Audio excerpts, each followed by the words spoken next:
guys, it's Erica and welcome back to my channel. So I am wearing my radiology t-shirt because I had a subscriber by the name of September Mims, which I'll post up in here, asked me if I can make videos about radiology. So if you guys don't already know, that was my major and I will graduate from that in a few days. And then I'll jump into my next degree, which will be in ultrasound. So I decided that today would be a great time to tell her and anybody else who wants to know about it, what is radiology, what is a radiologic technologist, what do we do, how do you get into the program, and what is the job outlook for the whole thing. So I'm going to go ahead and hop right into it with giving you guys what exactly is a rad tech.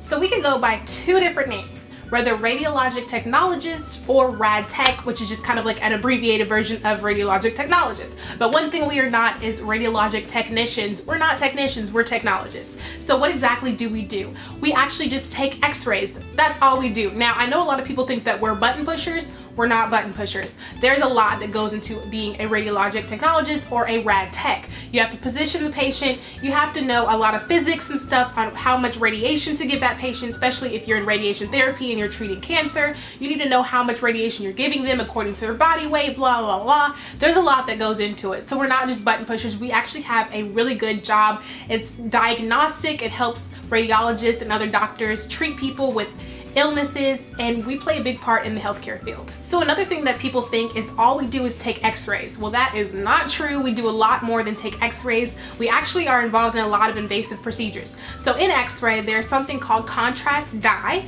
and it can be in a thick chalky paste or it can be clear and liquidy, and all it does is it shows up on x-ray or live x-ray called fluoroscopy or fluoro. Now, I don't want to give you guys a whole bunch of different medical terms that you guys aren't familiar with yet if you're not in the radiology program, but we use this contrast to give enemas, which means we actually tip the patient in the rectum and put that contrast in there and take photos of that. And we also give people catheters. We actually put the catheter into the urethra and inject contrast and see how their ureters and stuff are doing and how their bladder is functioning. So we're part of a lot of different things that people don't even realize. So the last thing that people think about rad techs is that we do everything, and that's not true either. Things like nuclear medicine, CT scanning, MRIs, ultrasound, and anything else like radiation therapy, you actually have to go to school for extra training or on-the-job training to do those jobs. They don't just come with the radiology career field. So with all that being said, there are actually 4 steps to becoming a rad tech or radiologic technologist. Step number 1 is to take your prerequisite courses. Now for me, it was anatomy and physiology, it was sociology, and some different ones, music appreciation. You're gonna get a list of prerequisite courses that are needed before you can even apply to the program. So make sure to take those ahead of time because you wanna make sure that you're talking with your advisor and seeing if you need anything, because the worst thing that could happen is that you get to the point where it's time to apply and you're missing a class. So make sure that you're talking with your advisor from the beginning to make sure that you have all of the prerequisites that you need. So step number 2 in becoming a rad tech is to take your PSB. This is a Health Occupations Aptitude Test. It tests you on basic math, science, reading, and writing, all those types of things. And what they're gonna do is they're gonna merge your aptitude PSB with your grades in your prerequisites, put them together, pick the top 20 or however many your class is gonna accept, and that's how you get into the program. So step number 3, after you get into the program, you're gonna have didactic work and clinical work. Didactic work, of course, is what you're gonna do in classroom. You're gonna read about anatomy and pathology, learn about the different diseases and things like that. And then you have your clinical side. This is when you actually put on your scrubs, put on your shoes, and you go into a clinic or a hospital or outpatient facility or anything like that, and you work hand-to-hand with different rad techs who are already registered. So basically you're just gonna go in and you're gonna act like one of them. You're gonna take chest x-rays, any x-rays that they need.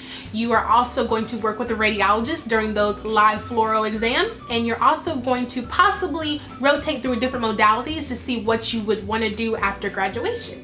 So you've passed all your classes and you've done all of your clinical requirements, so now it's time for you to graduate. So this is where I'm at right now, and this is step 4, the last step that you need to become a rad tech. So once you graduate, you're gonna take your registry. This is a 200 question exam. They give you about 3 hours to take it, and it'll make you a registered rad tech. This is kind of that TEATS, I think it's called, exam that nurses take.